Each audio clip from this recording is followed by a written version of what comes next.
కంటి అద్దాల నుండి శాశ్వత విముక్తి పొందండి. లాసిక్ సర్జరీ 14,000 మాత్రమే. వివరాలకు సంప్రదించండి. ప్రస్తుతం మనతో పాటు ఉన్నారు ప్రముఖ సోషల్ యాక్టివిస్ట్ కృష్ణకుమారి గారు. ఒక్కసారి ఆమెతో మాట్లాడదాం. మనం చూసాం రీసెంట్గా నటి శోభిత, కన్నడ సీరియల్ ఆర్టిస్ట్, ఆమె సూసైడ్ చేసుకున్నారు. అలాగే వాజేడు ఎస్ఐ కూడా సూసైడ్ చేసుకున్నారు.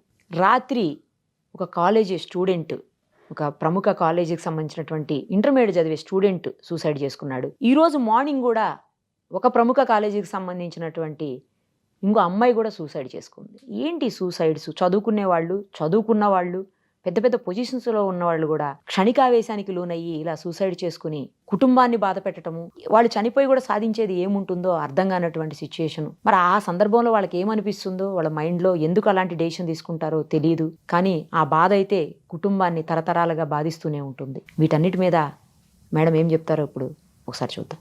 అమ్మ నమస్తే. నమస్తే అమ్మ, చూస్తున్నాం వరుసగా ఇన్సిడెంట్లు.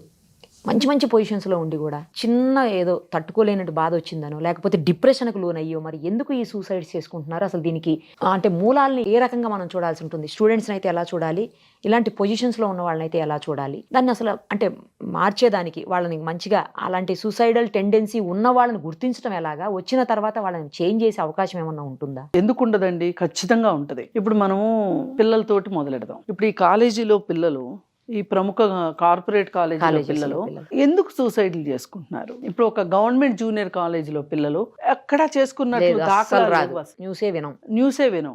అలా అని గవర్నమెంట్ జూనియర్ కాలేజీలో చదువుకున్న పిల్లలు ముందుకు వెళ్ళట్లేదా? వెళ్తూనే ఉన్నారు. కరెక్ట్. కానీ ఈ కార్పొరేట్ కాలేజీల్లో ఏం జరుగుతుంది అంటే పోటీ పోటీ పోటీ, ప్రెషర్. ఈ పోటీలో వాళ్ళని అసలు కుంగదీసేస్తారు. ఇప్పుడు మీరు ప్రైవేట్గా ఇంటర్వ్యూ చేస్తే ఈ పిల్లలతోటి, వాళ్ళకే వాళ్ళు స్వచ్ఛందంగా మాకు ఎంపీసీ ఇష్టం, బైపీసీ ఇష్టము అని వచ్చి చేరాము అన్న పిల్లలు 50% ఉంటారు. మిగతా 50% తల్లిదండ్రులు వాళ్ళు ఇంజనీర్ అవ్వలేదనో, వాళ్ళు డాక్టర్ అవ్వలేదనో, లేకపోతే వాళ్ళకి తెలిసిన వాళ్ళు ఇంజనీర్లు, డాక్టర్లు అయ్యి పెద్ద పెద్ద పొజిషన్స్లో ఉన్నారు, వాళ్ళకి సామాజికంగా ఒక గౌరవం దక్కుతుంది అనే ఉద్దేశంతో పిల్లల్ని బలవంతంగా గుర్రాలని నీళ్ళ దగ్గరికి తీసుకెళ్తున్న పేరెంట్స్ 50% ఉంటారు. అయితే ఇప్పుడు సార్ చేరిన తర్వాత కోపప్ అవుతారులే అనుకుంటారు, ఇలా చచ్చిపోతారంటే ఏ తల్లిదండ్రులు కూడా జాయిన్ చేయరు. పాపం తల్లిదండ్రులను కూడా మనం ఇలా చేసుకుంటారు అని తెలిస్తే వాళ్ళు ఒప్పుకోరు. కానీ వాళ్ళు ఏమనుకుంటారంటే, ఇంట్లో ఉంటే వీళ్ళు ఫోన్కి ఎడిక్ట్ అవుతున్నారు, టీవీ ఎక్కువ చూస్తున్నారు, స్నేహితులతో బయటికి వెళ్తున్నారు. ఈ వయసులో ఈ పిల్లల్ని మనం కాస్త క్రమశిక్షణ తోటి బుద్ధిగా ఉంచాలి అంటే ఈ కాలేజీలే కరెక్ట్ అనుకుని చేర్చే తల్లిదండ్రులు కూడా ఉన్నారు. ఇది కఠిన వాస్తవం. మనం పూర్తిగా తల్లిదండ్రుల్ని ఈ కాలేజీల్లో పడేసి రుద్దుతున్నారు, వాళ్ళకి జీవితాలు లేకుండా చేస్తున్నారు అని అనుకోవటానికి కూడా లేదు. ఇవాళ టీనేజ్ని మేనేజ్ చేయటం రాని తల్లిదండ్రులు పడుతున్న కష్టాలు చాలా ఉన్నాయి. మరి ఈ పరిస్థితి నుంచి వాళ్ళని ఏం చేస్తున్నారంటే పెనంలోంచి పొయ్యిలోకి పడేస్తున్నారు. ఈ పడేసిన తర్వాత అక్కడికి వెళ్ళిన తర్వాత వాళ్ళు డబ్బు కక్కుర్తికి వాళ్ళు తీసుకుంటున్న ఫీజులు ఏమి తక్కువ కాదు. మనం ఏం చెప్తున్నాం, అసలు ఇంత కఠినంగా చదివించకండి ఒకటి. కానీ ఒకవేళ చదివిస్తున్నారు తల్లిదండ్రుల ప్రెషర్కో, లేకపోతే మీ కాలేజీ ప్రతిష్టను పెంచుకోవటానికో, మార్కెటింగ్ కోసమో మీరు చదివిస్తున్నారు, కాదనట్లా. అయితే ఎవరైనా ఒత్తిడి పడుతున్నారా? ఆ ఒత్తిడి అది గమనించాలి, గుర్తించాలి, వాళ్ళకి ఏదైనా చెయ్యగలగాలి. ఈ 3 చెయ్యని కాడికి అసలు మీరు తల్లిదండ్రులు ఒక రకంగా ఈ హాస్టల్లో ఉన్న 7 రోజులు మీరు తల్లిదండ్రులు ఒకరోజు అవుటింగ్కి వెళ్తారేమో, లేదు అనుకుంటే 15 రోజులకు ఒకసారి ఇంటికి వెళ్తారో, లేదంటే తల్లిదండ్రులు వారానికి ఒకసారి వచ్చి చూస్తారేమో, అది వేరే విషయం. కానీ ఈ మొత్తం సమయం మీరే తల్లిదండ్రులు. వాళ్ళకి ఏం చేసినా మీరే చేయాలి. చదువు చెప్తారా, క్రమశిక్షణలో పెడతారా, వాళ్ళు తినేటి చూస్తారా, టైంకి నిద్రపోయేటట్లు చూస్తారా, మానసిక సంఘర్షణలు ఏమన్నా వస్తే వాటిని ఎలా డీల్ చేయాలి అనే దానికి మీరే బాధ్యత. మరి అలాంటప్పుడు మీరు దాన్ని డీల్ చెయ్యకపోతే మీరెందుకు బోర్డింగ్లో పెట్టుకున్నట్లు? ఇప్పుడు తల్లిదండ్రుల మీద ఉన్న బాధ్యత ఏంటి? మీరు పిల్లల్ని కన్నారు, మీరు 14 సంవత్సరాల వరకు వాళ్ళతో పనులు చేయించకూడదు. పనులు చేయిస్తే తల్లిదండ్రులకు శిక్ష, చేయించుకున్న వాళ్ళకి శిక్ష అని ప్రభుత్వాలు ఎలా చెప్తున్నాయో, నిర్బంధ విద్యా విధానం ఎలా అయితే ఉందో చట్టాల ప్రకారం, మరి తల్లిదండ్రుల్ని మేము కన్నాము, మా పిల్లలు మా ఇష్టం వచ్చినట్టు పనులు చేయించుకుంటామంటే చట్టం ఒప్పుకోవట్లేదు కదా. అందుకని ఆ తల్లిదండ్రులు తీసుకొచ్చి పిల్లల్ని మీ దగ్గర పెడితే మీరు ఈ విధంగా చేస్తే ఎట్లా? అందుకోసం ఏం చెప్తున్నాము, ప్రతి 50 మంది పిల్లలకి ఒక కౌన్సిలర్ని పెట్టమంటున్నాం. లేదు ప్రతి 200 మంది పిల్లలకి పెట్టండి పోని. ఇంత పెద్ద పెద్ద క్యాంపస్లు నడుపుతున్నారు కదా, 1500 మంది విద్యార్థులు ఉంటున్న క్యాంపస్లు, డే స్కాలర్స్ కొంతమంది, హాస్టల్స్లో ఉండేవాళ్ళు కొంతమంది, వీళ్ళకి ఏ విధమైన భావోద్వేగాలు ఉంటున్నాయి, ఏ విధమైన సంఘర్షణలో ఉంటున్నారు, అసలు వీళ్ళకి చదువు ఇష్టం ఉందా లేదా, ఇంత ప్రెషర్లో చదవటం ఇష్టం ఉందా లేదా, అసలు మొదటికే మోసం వస్తుందా, అసలు ప్రాణాలే తీసుకుంటున్నారా అనే దాని మీద మీరు ఎందుకు ఆలోచించరు? అసలు బాత్రూమ్ లో రాశారంటమ్మా చాలా మంది, మేము చచ్చిపోవాలని ఉంది, ఆత్మహత్య చేసుకోవాలి, తట్టుకోలేకపోతున్నారు. ఇప్పుడు సోమవారం పొద్దున్నే వాళ్ళకి ఐపీ ఎగ్జామ్ ఉంటుందండి. ఆదివారం రోజు వాళ్ళు ఏమి రిలాక్స్ అవుతారు చెప్పండి? ఆ వారానికి ఒక రోజు వాళ్ళు రిలాక్స్ అవ్వద్దా? ఆ ఎగ్జామ్ ఏదో శనివారం పెట్టండి, లేదంటే ఆదివారం పొద్దున్నే పెట్టండి ఎగ్జాము. మీ దగ్గరే ఉంటారుగా పిల్లలు, ఒక్క పూటన్నా వాళ్ళని ప్రశాంతంగా ఉండనివ్వరా మీరు? సోమవారం ఎగ్జామ్ పెట్టడం ఏంటి? ఇప్పుడు మీకు ఒకటి తెలుసా అండి, పెద్ద పెద్ద హార్ట్ అటాక్స్, పెద్ద పెద్ద జాబ్స్ చేసేవాళ్ళు మండే మార్నింగ్ హార్ట్ అటాక్స్ ఉంటాయి. ఏంటి అంటే మండే ఆఫీస్కి వెళ్ళాలి అంటే, ఒక 50 ఏళ్ల మనిషికి ఆఫీస్కి వెళ్ళడానికే బాధ అయ్యి హార్ట్ అటాక్స్ వస్తున్నప్పుడు చిన్న ప్రాణాలండి ఇవి, చిన్న పిల్లలు పాపం వాళ్ళు. వాడెంతో చెప్దామంటే భయము, సిగ్గు. ఇక్కడ ఏమొద్దంటే 2 రకాలు ఉంటారండి. బరి తెగించిన పిల్లలు ఉంటారు, ఇక్కడ కూడా అణుచుకుని చచ్చే పిల్లలు ఉంటారు కొంతమంది. ఈ బరి తెగించిన పిల్లలు గోడలు దూకటమేనా, లేకపోతే వాచ్మెన్కి డబ్బులు ఇచ్చి బయటికి వెళ్ళటమేనా, అర్ధరాత్రులు బయటికి వెళ్ళే పిల్లలు ఎంతమంది అండి? మీకు సింపుల్గా సొల్యూషన్ ఏంటి అంటే, కౌన్సిలర్ ఉన్నారు అంటే వాళ్ళ ముందు వాళ్ళు మనసు ఇప్పుతారు, వాళ్ళ బాధ ఏంటో చెప్తారు, దానికి తగ్గట్లు తల్లిదండ్రుల్ని ప్రిపేర్ చేస్తారు. అసలు ఈ పిల్లోడు ఎట్టి పరిస్థితుల్లో ఎంపీసీ చదవను అంటున్నాడు అన్నప్పుడు తల్లిదండ్రులు ఏం చేస్తారు చెప్పండి? ఎంఈసీకో, వాళ్ళకి ఇష్టమైన దాంట్లో హెచ్ఈసీకో, సిఈసీకో, దేనికో మారుస్తారు. అసలు మన పిల్లోడంటూ బతికుంటే కదా, బతికుంటే బలసాగుంటాడు అన్నట్లు. తర్వాత చదువులు. ఇక్కడ క్లియర్ నెగ్లిజెన్స్ కాలేజీలదేనండి. ఇంతంత ఫీజులు తీసుకుంటున్నప్పుడు మీరు ఎందుకు కౌన్సిలర్లను పెట్టారు? దీనికి మించిన మందే లేదండి, మొత్తం సెట్ అవుతుంది. ఒకవేళ ఆ పిల్లోడు అసలు చదువే ఇష్టం లేదు అన్నాడు అనుకోండి, వాడికి ఇంకొక ఆల్టర్నేటివ్ లైఫ్ ఉంటుంది, అది చూపించాలి. ఎంతమంది చదువుకోని వాళ్ళు మంచి మంచి పొజిషన్స్లోకి వెళ్ళిన సంపాదించి మంచిగా ఉన్న వాళ్ళు ఉన్నారమ్మా. అసలు బయట ప్రపంచం అన్నిటికన్నా మించి అసలు సంపాదన అనే దానికంటే కూడా అసలు జీవితంలో వీడు సంతోషంగా ఉంటాడా ఉండడా? ఇప్పుడు చాలా మందికి ఆస్తులు ఉంటాయమ్మా, ఆ ఉన్న ఆస్తులతో సంతోషంగా ఉంటున్న వాళ్ళు ఎంతమంది ఉన్నారు చెప్పండి? ఇప్పుడు నిన్నగాక మొన్న 1000 కోట్లు ఉన్న ఒక అతని భార్య వచ్చి పోలీస్ స్టేషన్కి వచ్చి భర్త మీద కేసు పెట్టింది. డబ్బుండి ఏంటి ఉపయోగం? అదే కదా, ఎలా బతకాలో తెలియని కాడికి ఈ బీజాలు చిన్నప్పటి నుంచే పడతాయి. అందుకని మనము చిల్డ్రన్ని తక్కువ అంచనా వెయ్యొద్దు. స్టూడెంట్స్ని వాళ్ళు ఏం చెప్తున్నారో విందాం, వాళ్ళ షూస్లో కాళ్ళు పెడదాం, అప్పుడు ఈ సమస్యను మనం పరిష్కారం చేయొచ్చు. ఇకపోతే మీరు అన్నట్లు పెద్దవాళ్ళ సంగతులు ఏంటి? ఇప్పుడు 3 అడల్ట్స్ సూసైడ్ చేసుకున్నారు ఈ 1-2 డేస్లో. అడల్ట్స్ ఎందుకు చేసుకుంటున్నారు అనే పాయింట్కి వస్తే, ఇప్పుడు శోభిత సినిమా యాక్టర్ ప్లస్ అమ్మాయి సీరియల్ యాక్టర్ కూడా, కన్నడ అమ్మాయి వచ్చింది, హైదరాబాద్కి వచ్చింది. హైదరాబాద్లో ఉండి ఆ అమ్మాయి సీరియల్స్ చేసుకుంది, బ్రహ్మాండంగా గుడ్ లుకింగ్ గర్ల్, మంచి సక్సెస్ చూసింది, అంతా బాగుంది. కుటుంబం చూస్తే పేదరికం కుటుంబం. ఆ సందర్భంగానే ఈ అమ్మాయి ఈ ఫీల్డ్లోకి వచ్చినట్లుంది, బాగానే ఉంది. కానీ ఇప్పుడు ఒకప్పుడు పెళ్ళిళ్ళు చేసుకోవాలి, స్థిరపడాలి అని లేకపోయినా కానీ ఇప్పుడు యాక్టర్స్కి పెళ్ళిళ్ళు చేసుకుని స్థిరపడాలి, ఆస్తులు కొనుక్కోవాలి, ఇళ్ళు కొనుక్కోవాలనే ఒక జాగ్రత్తలో ఉంటున్నారు. ఇది ఒక రకంగా మంచి పరిణామం. అయితే ఈ అమ్మాయి పెళ్లి చేసుకుందాం అనుకుంది, మ్యాట్రిమోనీలో ఇచ్చుకుంది. ఇప్పుడు ఇంకొక అబ్బాయి కూడా తల్లిదండ్రి లేరు అనే ఉద్దేశంతో మ్యాట్రిమోనీలో ఇచ్చుకున్నాడు, సాఫ్ట్వేర్ ఇంజనీర్. మరి మనకి తెలిసిన కథనం ప్రకారం ఏంటి అంటే, అతనికి యాక్టింగ్ ఫీల్డ్ ఇష్టం లేదు. వీళ్ళు పెళ్ళికి ముందు మాట్లాడుకున్నట్లున్నారు. ఏంటి అంటే, నాకు యాక్టింగ్ ఇష్టం లేదు అని అతను చెప్పేశాడు. తప్పేం లేదు అతని వైపు నుంచి. ఈ అమ్మాయి ఏమనుకుని ఉంటుంది, బహుశా ఒప్పించవచ్చులే, తర్వాత అయినా ఒప్పించవచ్చులే అనుకుని ఉంటుంది. ఇద్దరు బాగానే ఉన్నారని చెప్తున్నారు. అవును, మంచిగా చుట్టుపక్కల వాళ్ళు కూడా అందరూ బాగానే ఉందని చెప్తున్నారు. ఇప్పుడు మొన్న ఈ అమ్మాయి గోవా ఫెస్టివల్కి వెళ్ళొచ్చింది. వెళ్ళొచ్చే వరకు కూడా చాలా బాగుందంట. వెళ్ళిన తర్వాత అమ్మాయికి అక్కడ పాత స్నేహితులు కలిసి, అసలు ముందు చుట్టూ వాళ్ళు రెచ్చగొట్టినంత వాళ్ళని వాళ్ళు కూడా రెచ్చగొట్టుకోరు, వాళ్ళ పక్కన్న వాళ్ళు కూడా రెచ్చగొట్టరండి నన్ను అడిగితే. పీర్ గ్రూప్ ఇన్ఫ్లుయెన్స్ అంటాను చూసారా, ఒక అబ్బాయి తాగుడు మానేస్తాడు ఏదో రీజన్ తోటి, వాడిని నీకు పెళ్ళయింది కదా, పెళ్ళం కొంగు పట్టుకుని తిరుగుతున్నావు కదా అని రెచ్చగొడతారు. ఒక స్టూడెంట్ని, వీడు అమ్మ కూతురా, నానంటే భయంరా, వీడు చూడు సిగరెట్లు మానేశాడు, వీడు చూడు అది మానేశాడు, వీడు చూడు ఇది మానేశాడు. వాళ్ళని ఆ అవమానం కోసం అలవాట్లను కంటిన్యూ చేసేవాళ్ళు ఉంటారు. అలాగే ఇప్పుడు అక్కడికి వెళ్ళినప్పుడు నువ్వు ఎంత అందంగా ఉన్నావు, నువ్వు ఎంత చేసావు, అసలు నువ్వు మానేయడం ఏంటి, ఈ మొగుడు ఉంటే ఎంత లేకపోతే ఎంత. కానీ ఆ అమ్మాయి ఇటు భర్తని వదులుకోలేకపోయింది. భర్తకి మాట ఇచ్చాను కదా, ఆ మాటను తప్పటం ఎలా అని, అతన్ని నేను ఇప్పుడు కన్విన్స్ చెయ్యాలి అంటే కన్విన్స్ అవుతాడో లేదో అనే ఒక డోలాయమాన పరిస్థితిలో ఆ సంఘర్షణ తట్టుకోలేక ఆ అమ్మాయి సూసైడ్ చేసుకుంది. ఇప్పుడు ఇంకొకతను పోలీస్ ఆఫీసరు, ఎస్ఐ అవ్వడం అనేది అంత ఈజీ కాదు. ఎంత కష్టం ఆ ఎగ్జామ్ రాయటం, ఆ ఈవెంట్స్లో పాల్గొనడం, ఇవన్నీ చాలా కష్టం. అయిన తర్వాత ఒక ప్రేమ కోసం అతని నిర్ణయం తీసుకున్నాడు అంటే చాలా బాధాకరంగా ఉంది ఇది వినటానికే.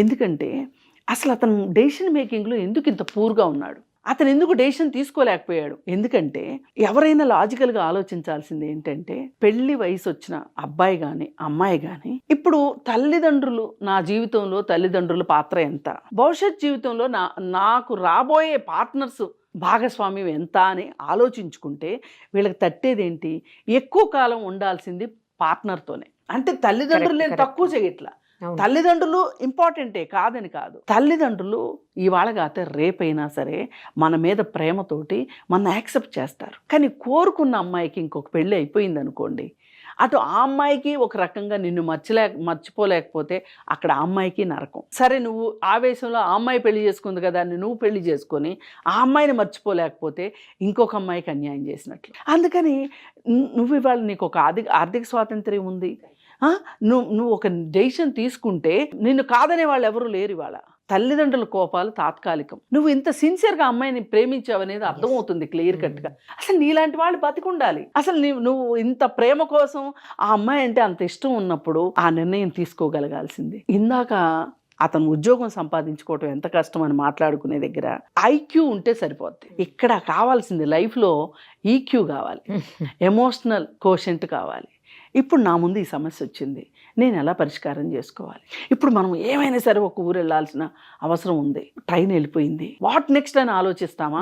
ట్రైన్ కింద తలబెడతామా? వాట్ నెక్స్ట్ ఏంటి? బస్సులో వెళ్తామా? లేదు డబ్బులు పోయినా పర్వాలేదు ఫ్లైట్లో వెళ్తామా? లేదు ఒక కార్ ఎంగేజ్ చేసుకుని కారులో వెళ్తామా? ఇన్ని మార్గాలు ఉన్నాయి. ఇవన్నీ వదిలిపెట్టి అసలు నేనేంటి, నాకు బుద్ధి లేకపోవడం ఏంటి, నేను టైంకి రాలేకపోవడం ఏంటి, ఒక అరగంట ముందు రావాలని తెలీదా, ట్రైన్ మన కోసం ఆగదని తెలీదా, బస్ అయినా ఆగుద్ది కానీ ట్రైన్ ఆగదని తెలీదా? ఇవన్నీ మాట్లాడే టైం లేదు ఇప్పుడు. ఇవన్నీ ఆలోచించాల్సింది ఎప్పుడు? మళ్ళీ ఇంకొకసారి ప్రయాణం ఉన్నప్పుడు ఆలోచించుకోవాల్సిన విషయాల్ని నువ్వు ఇప్పుడు ఆగిపోయి. ఇప్పుడు కొంతమంది ఉంటారండి చాలా సీరియస్ పనులు ముందు ఉంటాయి, ఏదో ఒక చిన్న తేడా చేస్తారు ఎవరో, ఇంకక్కడ పంచాయతీ పెట్టి కూర్చుంటారు. ఇప్పుడు ఈ పంచాయతీ పెట్టే కన్నా ముందు ఈ పని ఎలాగోలా కంప్లీట్ చేసి తర్వాత కూర్చోబెట్టి క్లాసులు పీకు. కానీ కొంతమంది అట్లా కాదు, ముందు అది అవ్వాలి, ఈ క్లాసులు పీకటం అవ్వాలి, వీళ్ళ కోపం అంతా చూపించాలి. ఏంటంటే వాళ్ళ ఉద్దేశం నేను ఆలోచించేది కరెక్ట్, ఇప్పుడు తేలిపోవాలి, ఇక్కడ కట్టింగ్ జరిగిపోవాలి, ఫిష్ కట్టింగో లేకపోతే గోట్ కట్టింగో ఏదో ఒకటి జరిగిపోవాలి. అంటే ఈ ఎమోషనల్ ఇంటెలిజెన్స్ లేకపోవటం, ఎమోషనల్గా మనము తెలివి లేకపోయినా ఎమోషనల్గా మనం స్ట్రాంగ్గా ఉన్నాం అనుకోండి, కథ నడిపించవచ్చు. అన్నిసార్లు అది పని చేయకపోవచ్చు, అది వేరే విషయం. కానీ ఒక విపత్కర పరిస్థితిలో మనము ఆలోచన చేసి గన్నం గట్టెక్కచ్చు, తర్వాత ఆలోచించుకోవచ్చు. అది ఎందుకో ఇతను చేయలేకపోయాడు. అది తల్లిదండ్రుల మీద ప్రేమో, లేకపోతే తల్లిదండ్రులు ఏమి బ్లాక్మెయిల్ చేశారో, ఇక నీకు మాకు సంబంధం లేదన్నారో, ఇలా అన్నవాళ్ళు. ఇప్పుడు రోజా సినిమా లేదు, మనవాళ్ళు పుట్టారని తెలియగానే పరిగెత్తుకురాలా? ఆ అబ్బాయి తండ్రి ఫస్ట్ వచ్చాడు, తర్వాత ఆ అమ్మాయి తండ్రి వచ్చాడు. ఆ అమ్మాయి నా జీవితాన్ని నాకు దూరం చేయకండి అని చెప్పి అడుగుతుంటే, ఇంకెక్కడ మా దూరం చేసేది, ఆకలి అవుతుంది అన్నం పెట్టు, నీ పిల్లలకి నేనెందుకు దూరం చేస్తాను, కొంచెం అన్నం పెడతావా అని అడుగుతాడు మామగారు. ఎంత గొప్ప సన్నివేశం.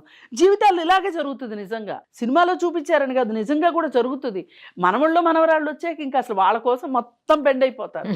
అప్పటికీ మూర్ఖంగా ఎవరన్నా ఒకళ్ళు అలా ఉంటే వాళ్ళ కర్మానికి వాళ్ళని వదిలేయాలి. ఈ చిన్న విషయం ఇతనికి అర్థం కాల. ఆ ఎమోషన్ బ్యాలెన్స్ చేసుకోలేకపోయాడు. ఇటు ఈ అమ్మాయి అటు తల్లిదండ్రుల. బహుశా నేను అనుకోవటం తల్లి అంటే కూడా చాలా విపరీతమైన ఇష్టం ఉండుంటుంది అతనికి, అందుకే తేల్చుకోలేకపోయాడు. మరి ఈ శోభిత తేల్చుకోలేకపోయింది. సంఘర్షణ అక్కడ. నేను ప్రొఫెషనల్గా ఉండాలి, ప్రొఫెషనల్గా నేను ఉండాలి అంటే అతను ఒప్పుకోడు. అతను ప్రొఫెషనా, అతనా ప్రొఫెషనా, ఎన్ని వేల సార్లు మదనపడి ఉంటుంది ఆ అమ్మాయి. ఇప్పుడు ఈ పోలీస్ అయినా అంతే, ఎన్ని వేల సార్లు మదనపడి ఉంటాడు. మీరు జీవితంలో తల్లిదండ్రులకి ప్రేమ వివాహం ఇష్టం లేదు అని తెలిసినప్పుడు మీరు ఆ నిర్ణయం తీసుకోగలిగే శక్తి లేకపోతే మీరు అసలు అటు జోలికి వెళ్ళకండి. ఇంట్లో వాళ్ళు చూసిన వాళ్ళని పెళ్లి చేసుకోండి. ఇప్పుడు శోభిత అయినా తను పెళ్లి చేసుకోదలుచుకున్నప్పుడు ఇక ఈ సినిమాలు గట్రా ఇవన్నీ సీరియల్స్ ఇవన్నీ పక్కన పెట్టేయాల్సిందే. ఎందుకు ఆ అమ్మాయి పొసకలేకపోయింది జీవితంలో అంటే బహుశా నిర్ణయం తీసుకునే శక్తి ఆ అమ్మాయి దగ్గర లేదై ఉండాలి. డెసిషన్ మేకింగ్ ఇవాళ నేర్చుకోవాల్సింది డెసిషన్ మేకింగే నేర్చుకోవాలి. ఈ డెసిషన్ మేకింగ్ అనేది ఒక ప్రాసెస్. ఈ ప్రాసెస్లో మంచి చెడు ఆలోచించుకోవాలి.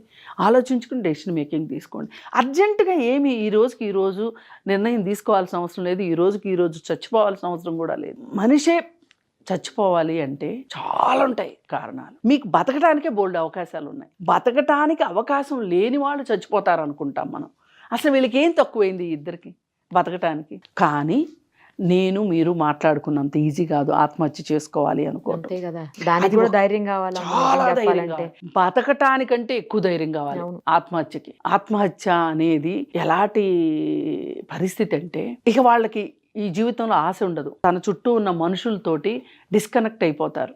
ఇప్పుడు ఒక మనిషిని బతికిచ్చేది ఏంటి? అమ్మో నేను చచ్చిపోతే ఫస్ట్ గుర్తొచ్చేది మా అమ్మ ఎంత ఏడుస్తుందో, నా పిల్లలు ఏమైపోతారో, నా భర్త ఏమైపోతారో. ముందు కుటుంబమే కదా ఆపేది మనుషుల్ని. మరి అలాంటప్పుడు అయినా సరే నిర్ణయాలు తీసుకుంటున్నారు, ఆత్మహత్యలు చేసుకుంటున్నారు అంటే వాళ్ళు ఈ భౌతిక ప్రపంచంతో కావచ్చు, వీళ్ళకున్న భావబంధాలతోటి కావచ్చు, వీళ్ళకున్న ఆశలతోటి డిస్కనెక్ట్ అయిపోతారు. ఈ ప్రపంచం నుంచి దూరంగా వెళ్ళిపోయి మళ్ళీ ఈ ప్రపంచంలోకి అటాచ్ కాలేక ఈ నిర్ణయం తీసుకుంటారు. అదంత ఈజీ కాదు, కానీ తీసుకుంటున్నారు అంటే ఇక వాళ్ళకి జీవితం మీద ఆశపోయింది. ఒక పరిష్కార మార్గాన్ని ఎతకగలిగే లాజిక్ మైండ్లో మిస్ అయింది. ఇందాక నేను చెప్పాను చూడండి, రైల్వే స్టేషన్లో ట్రైన్ మిస్ అయింది. పోనీ ఆ వెళ్ళే పని చాలా ఇంపార్టెంట్ అయితే దారులు వెతుక్కుంటావు. ఏమైనా సరే ఈ అమ్మాయినే పెళ్లి చేసుకోవాలి అనుకుంటే తల్లిదండ్రులను ఒప్పించుకుంటావు. లేదు 2 సంవత్సరాలు 3 సంవత్సరాల పాటు పెళ్లి చేసుకోనని భీష్మించి కూర్చుంటే చేసుకుంటే ఆ అమ్మాయిని చేసుకుంటా, లేకపోతే నేను బ్రహ్మచారిగా ఉంటానంటే ఏ తల్లిదండ్రులు ఒప్పుకోరు. అయ్యో మా నిర్ణయం కోసం మా పిల్లలు ఇట్లా ఉండిపోవటం ఎంతవరకు కరెక్టు, వాడిని నేను బాధ పెట్టడం ఎంతవరకు కరెక్ట్ అని ఆలోచించే తల్లిదండ్రులు ఉంటారు. ఇవాళ రోజుల్లో ఎన్నో కులాంతర మతాంతర వివాహాలు జరుగుతున్నాయి. దానికి తల్లిదండ్రులు ఒప్పుకోవట్లా. వేరే వేరే దేశాలతో పిల్లలతో పెళ్ళిళ్ళు అవుతున్నాయి. ఒప్పుకుంటున్నారా లేదా? ఎక్కడుంటే ఏంటి, వాళ్ళు సుఖంగా ఉంటే చాలని మూలనన్న ముసలమ్మలు కూడా అనుకుంటున్నారు ఈరోజు. కాకపోతే ఒకటే వీళ్ళు ఆలోచించేది, వీళ్ళిద్దరూ ఒకళ్ళకొకళ్ళు సరిగా అవసరమైతే తిండి పెట్టగలరా, ఒకళ్ళకి అవసరమైతే ఒకళ్ళు అనేది చూస్తున్నారు. అంటే క్యాపబుల్గా ఉన్నారా లేదు. ఇప్పుడు మన అమ్మాయి ఉద్యోగం చేయదు, ఆ అబ్బాయి చూసుకోగలరా? పోనీ ఆ అబ్బాయే ఉద్యోగం చేయలేని పరిస్థితి వస్తే మన అమ్మాయి చూసుకోగలదా? ఇలా ఆలోచిస్తున్నారు తప్పితే చాలామంది ఇంకా మొండితనము మూర్ఖత్వము చాలా మందిలో తగ్గిపోయింది. మరి అలాంటప్పుడు ఇలాంటి పరిస్థితి ఎందుకు వచ్చింది? అయితే వీళ్ళు ఈ పరిస్థితి నుంచి ఇంకా ఒక మార్గం ఇంకొకటి ఉంటుంది, సమస్య వెంటే పరిష్కారం ఉంటుంది అనే ఒక చిన్న లాజిక్ మిస్ అయ్యి చనిపోతారు. చాలా బాగా విశ్లేషించారమ్మా. ఇది వింటే నిజంగా ఎవరికన్నా అలాంటి టెండెన్సీ ఉన్నా కూడా ఒక నిమిషం ఆలోచిస్తారేమో. ఒక నిమిషం ఆలోచించాలి. అసలు మనకు బోలెడు హెల్ప్ లైన్లు ఉన్నాయి. రోషిని కౌన్సిలింగ్ సెంటర్ అని చెప్పి మనకు ఒక హెల్ప్ లైన్ ఉంది. దానికి ఫోన్ చేసామనుకోండి, వాళ్ళు మాట్లాడతారు, కౌన్సిలింగ్ మాట్లాడతారు. మాట్లాడి అలా మాట్లాడిన తర్వాత ఆత్మహత్య నిర్ణయాన్ని చాలా మంది మార్చుకున్నారు. అవును, మనకు అలాంటి అవకాశం ఉన్నప్పుడు అవకాశాలని ఎక్స్ప్లోర్ చేసుకోవటమే. కష్టం ఉన్నప్పుడే నీకు అత్యంత సన్నిహితులు ఉంటారు. ఇప్పుడు నువ్వు కష్టంలో ఉన్నప్పుడు నీకు ఆలోచనలు రావు, ఐడియాస్ తట్టవు, మైండ్ పనిచేయదు. అలాంటప్పుడు పక్క వాళ్ళకి నీ జీవితాన్ని అప్పచెప్పు కాసేపు, వాళ్ళు బెటర్ సొల్యూషన్ చెప్తారు, ఖచ్చితంగా చెప్తారు. మనకంటూ ఎవరో ఒక్క మనిషి అయినా ఉంటారుగా ఈ ప్రపంచంలో. చాలా మంది ఉండేవాళ్ళు అదృష్టవంతులు, అది వేరే. ఒక్కరైనా ఉంటారు. ఆ ఒక్కరికి చెప్పుకుంటే ఇది కాదు బాస్, ఇది కాదు తల్లి, ఇంకోటి ఉంది అని ఒక ఆల్టర్నేటివ్ చెప్తారు. ఇప్పుడు కాలేజీల విషయంలో మట్టుకు మళ్ళీ చేతులెత్తి కాలేజీలకు చెప్తున్నా, ఇంతమంది చచ్చిపోతుంటే కూడా ప్రభుత్వాలు కూడా వాళ్ళని ఎందుకు నిర్దేశించట్లేదు నాకు అర్థం కావట్లేదు. మీరు ఖచ్చితంగా ప్రొఫెషనల్ కౌన్సిలర్స్ని మీరు అపాయింట్ చేసుకోవాల్సిందే అని. అలా చేసుకుని ఉంటే ఇవాళ ఎలా చాలా మంది ప్రాణాలు కాపాడొచ్చు. రైట్ అమ్మా, థ్యాంక్ యూ. సుమన్ టీవీలో మీ పర్సనల్ అండ్ బిజినెస్ ప్రమోషన్స్ కోసం కింది నెంబర్కి కాంటాక్ట్ చేయండి.